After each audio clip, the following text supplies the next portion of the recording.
Hoy, más que nunca, saber estudiar es fundamental para cualquier persona. La complejidad de la sociedad en que vivimos y los rápidos cambios que se producen en ella determinan que cada día más sean necesarias estrategias que permitan y faciliten la adaptación y la consecución de diferentes metas. Cada día es más imprescindible entender lo que se lee y se escucha, memorizar datos y poner en práctica diversos conocimientos, en definitiva, saber estudiar. En el ámbito escolar, este es el objetivo más claro. Los contenidos han ido cambiando a lo largo de los años. Ahora se exige no tanto memorizar como entender, dar utilidad a los contenidos, relacionar unos temas con otros y preparar determinados tipos de trabajo, para lo cual necesitamos manejar los más diversos recursos. Saber estudiar se convierte así en algo fundamental y para lograrlo es necesario utilizar una serie de técnicas que permitan aprender mucho en menos tiempo y de una manera más fácil y provechosa.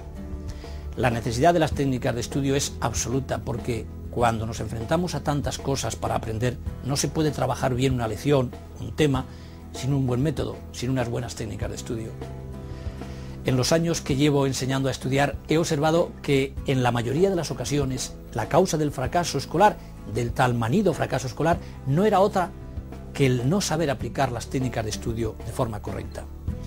Por eso, el objetivo fundamental de este curso no es otro que aprender bien, para ser capaz de seguir aprendiendo cada día mejor. Para lograrlo es necesario conocer las técnicas e ir aplicándolas en las diferentes actividades propuestas, pero no basta con esto. Es necesario que se pongan en práctica los conocimientos adquiridos en todas las asignaturas y actividades escolares relacionadas con ellas, que se lleven a cabo con el fin de generalizar y hacer realmente útiles las técnicas de estudio. Así, no basta con conocerlas, sino que hay que poner interés para que se conviertan en algo útil. No hay que olvidar que las técnicas no son un fin en sí mismas, sino tan solo instrumentos que facilitan y mejoran la tarea compleja del estudio. Por ello, es tan importante mantener un nivel adecuado de interés para conocer y aplicar las técnicas de estudio, ya que su utilidad va a depender del uso adecuado que hagamos de ellas. Diversas investigaciones han explicado cómo se aprende y cuáles son las mejores estrategias para un estudio eficaz. Esas son las técnicas que ofrecemos en este curso, presentadas de una manera práctica, para que puedan resultar útiles desde el momento en que se conocen. El curso está compuesto de 3 partes: vídeos, libros y CDs, de los cuales los 4 vídeos constituyen la parte fundamental. El vídeo 1 tiene un carácter más marcadamente teórico que el resto. En él se expone cómo aprenden las personas y desarrollan sus diferentes habilidades. Conocer el mecanismo de aprendizaje es el primer paso para conseguir en la práctica que el estudio sea eficaz. Un buen piloto de carreras lo primero que hace es conocer bien el funcionamiento de su máquina, de su coche. En este vídeo encontramos las claves sobre cómo trabaja la máquina mental. Se explica cómo funcionan la inteligencia, la memoria, el lenguaje o la importancia que tiene para estudiar, la autoestima, la confianza en uno mismo y el interés. Este vídeo está concebido como preparación para poder llevar a la práctica fácilmente todo cuanto se explica más adelante. Es recomendable que especialmente este vídeo lo vean también los padres, ya que les permitirá conocer las claves del aprendizaje y a partir de ahí poder acompañar a sus hijos durante el resto del curso. También en este vídeo se exponen los objetivos de cada una de las etapas escolares y cómo está organizado el sistema educativo español. En los vídeos 2 y 3 se encuentran las técnicas de estudio propiamente dichas. Se describen las condiciones ideales para estudiar bien y cómo se retiene la información. A continuación se aborda el importantísimo tema de la lectura y cómo mejorar la velocidad y la comprensión lectora. En general, los estudiantes pasan más tiempo en clase que el que luego dedican a sus actividades escolares en el lugar de estudio. A veces caemos en el error de pensar que el aprendizaje solo se produce en casa, cuando estamos totalmente concentrados en el estudio, pero nada más lejos de la realidad. También en clase se aprende y se deben aplicar las técnicas adecuadas para aprovechar el tiempo y las actividades que se organizan en el aula. De estas técnicas nos vamos a ocupar en la parte central del curso. Después nos centramos en las técnicas concretas de subrayado, es decir, cómo destacar las ideas fundamentales, el esquema o armazón del contenido de un tema o lección y el resumen o síntesis de lo estudiado. Con el fin de agrupar toda la información presentada y darle una utilidad práctica, se presenta también, a partir de un ejemplo concreto, cómo llevar a cabo una sesión de estudio con el desarrollo y los comentarios de cada uno de sus pasos. En el vídeo 4 se analizan y describen las claves para estudiar una serie de asignaturas, las más importantes y conflictivas, y cómo preparar bien y a tiempo los exámenes, hacer un comentario de texto y desarrollar un trabajo escrito. El objetivo de este curso no es otro que convertirte en un estudiante con las mejores técnicas, motivado e ilusionado para estudiar cada día con más autoconfianza y entusiasmo, y que en poco tiempo el estudiar, el aprender, se convierta en un verdadero disfrute. Queremos hacer realidad aquel dicho que todos deberíamos aplicarnos: convertir la vocación, el trabajo, en este caso el estudio, en vacación. Aconsejamos que estos vídeos se vean y se trabaje sobre ellos en el orden en que se presentan, y que, una vez conocido el contenido de cada uno de ellos, se insista en aquellos puntos o apartados más necesarios. En cuanto a los padres, es conveniente que conozcan el curso, porque al hacerlo se capacitan para motivar más a sus hijos y podrán establecer con ellos una más fácil comunicación a la hora de poner en práctica las técnicas de aprendizaje. El curso se compone además de 4 libros y 2 CDs que complementan los contenidos fundamentales del aprendizaje.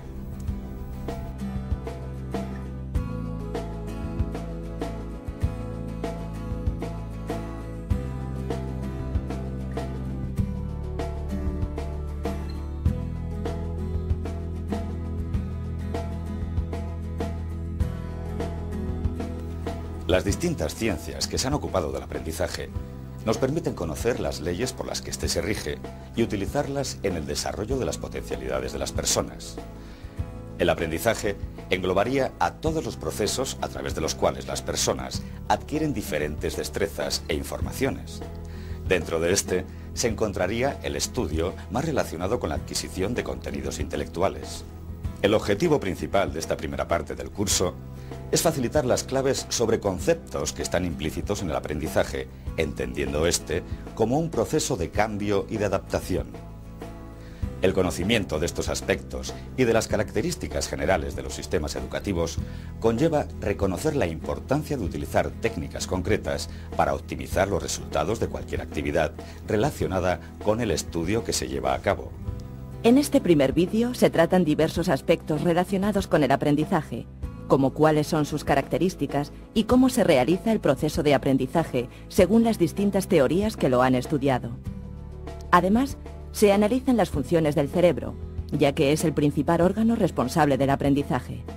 En él se desarrollan la inteligencia, la autoestima, el lenguaje, el movimiento, la memoria y la atención, temas que trataremos tanto desde un punto de vista conceptual como evolutivo.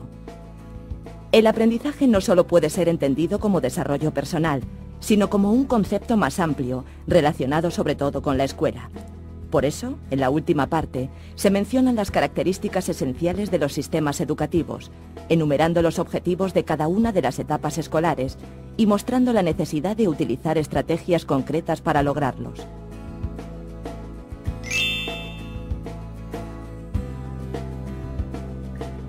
Se entiende por aprendizaje el conjunto de modificaciones producidas en la actividad de una persona a consecuencia de haber reaccionado de una determinada forma a estímulos pasados o presentes. Es pues un proceso continuo a través del cual se van adquiriendo una serie de hábitos, habilidades, destrezas, conocimientos, etc. A su vez, el aprendizaje ya adquirido determina y facilita la adquisición de nuevos aprendizajes. Las 3 características fundamentales del aprendizaje son su singularidad, la modificación que supone en el comportamiento y cómo propicia la interacción del sujeto con el medio. Veamos por separado cada uno de estos aspectos. El aprendizaje es singular porque exige un esfuerzo personal que nadie puede hacer por otro. Cada individuo aprende a un ritmo determinado, según unos criterios, de una forma particular según sus motivaciones e intereses. El auténtico aprendizaje pasa necesariamente por la individualización. El aprendizaje modifica el comportamiento porque cada nueva situación que se ha de afrontar, cada problema que hay que resolver, supone vencer un obstáculo y alcanzar una nueva meta o logro. El cambio de conducta, aunque implica a toda la persona, puede afectar de manera más específica a un área determinada, ya sea de tipo psicomotor, aprender a subir escaleras, de tipo cognoscitivo, aprender a leer, o de tipo afectivo, relaciones con los demás. Y como tercera característica, el aprendizaje facilita la interacción del sujeto y su entorno, ya que este es el que le proporciona las experiencias necesarias para iniciar el cambio, alcanzar objetivos, etc. Un niño que carece de la estimulación adecuada difícilmente podrá desarrollar las diferentes habilidades para las que está preparado. Por otra parte, adquirir ciertos conocimientos y conductas permite que el niño pueda actuar sobre el medio que le rodea.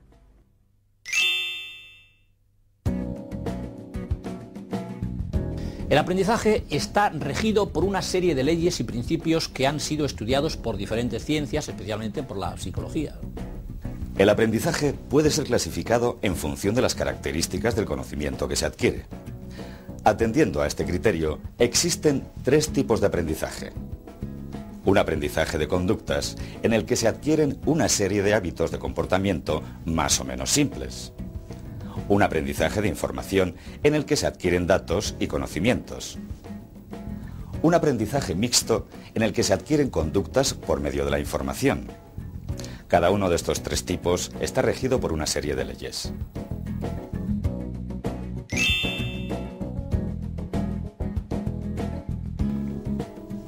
El aprendizaje de conductas ha sido desarrollado por los psicólogos conductistas que estudian la asociación que existe entre estímulos y respuestas. Por ejemplo, en una conducta sencilla, como cruzar una calle cuando el semáforo está verde, la luz del semáforo sería el estímulo y cruzar la calle la respuesta ante este estímulo. Dentro del aprendizaje de conductas se encuentra el condicionamiento clásico y el condicionamiento operante. El condicionamiento clásico explica cómo varios estímulos se asocian y provocan la misma respuesta. Así, en animales, se vio que cuando se les presentaba un plato de comida, empezaban a salivar. Después, simultáneamente a la presentación de la comida, se hacía sonar una campana. Los animales aprendieron la asociación entre comida y campana, de modo que bastaba con que escucharan el sonido, aunque no se presentara la comida, para que empezaran a salivar. Muchas de nuestras conductas más simples se aprenden de esta manera. El condicionamiento operante explica cómo un estímulo puede provocar una determinada respuesta en función de las consecuencias que ésta tenga. Así, por ejemplo, si la respuesta que se da va seguida de algo agradable, la probabilidad de que se actúe de esta forma aumentará, pero disminuirá si la consecuencia conlleva algo desagradable para el sujeto.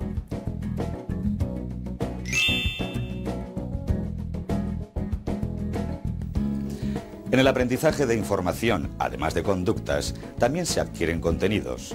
En este tipo de aprendizaje se incluye la adquisición de datos y de conocimientos. El aprendizaje de datos se realiza en lo que es conocido como memoria pura. El aprendizaje de conocimientos se lleva a cabo en la memoria semántica, un tipo de memoria que se caracteriza por estar muy organizada.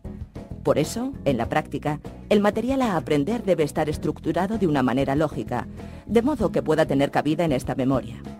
Además, hay que tener en cuenta la información que ya se posee con el fin de establecer conexiones y conseguir que el aprendizaje sea el adecuado. De este modo, aprender de forma significativa un material implica que se incorpora una nueva información a la que ya se posee sobre el tema, adquiriendo los nuevos datos un significado comprensible y completando los conocimientos previos. De ahí la importancia de las técnicas de estudio, diseñadas para cumplir estos objetivos, ya que permiten organizar la información, sistematizarla para que pueda instalarse en la memoria semántica. Las técnicas de estudio también proporcionan estrategias para retener la información y poder utilizarla en cualquier momento. Además de esto, las técnicas de estudio permiten desarrollar procesos de adquisición de conocimientos de tipo descriptivo, es decir, los que se refieren a hechos y conceptos, como son las fechas, los nombres, las fórmulas o los enunciados. Los conocimientos de procedimientos, es decir, los relacionados con el saber hacer, cómo resolver problemas o hacer un comentario de texto, y los conocimientos sobre valores y normas vinculados con la propia cultura y sociedad a la que se pertenece.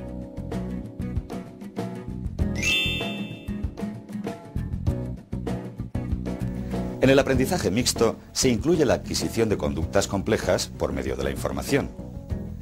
Las teorías que se han ocupado de este tipo de aprendizaje son la psicología de la Gestalt y el aprendizaje vicario. La psicología de la Gestalt Se basa en el supuesto de que una persona posee una serie de capacidades perceptivas aparentemente innatas que le permiten utilizar y organizar los elementos que la rodean para solucionar un problema de manera satisfactoria. Así, por ejemplo, para coger algo que está en lo alto de un armario, una persona puede colocar, por ejemplo, una silla o una escalera. Es decir, utiliza los elementos que tiene disponibles en su entorno con el fin de conseguir coger lo que desea. Los psicólogos de la Gestalt mantienen que se ha llegado a esta solución de una manera mecánica. El aprendizaje por imitación expone un tipo de aprendizaje basado en la observación de modelos. También se aprende viendo cómo actúan los demás. El por qué se aprende más de unos que de otros está determinado por las características de la persona y modelo implicados. Cuanto más atractivo sea el modelo, más probable es que la persona lo imite y aprenda de él.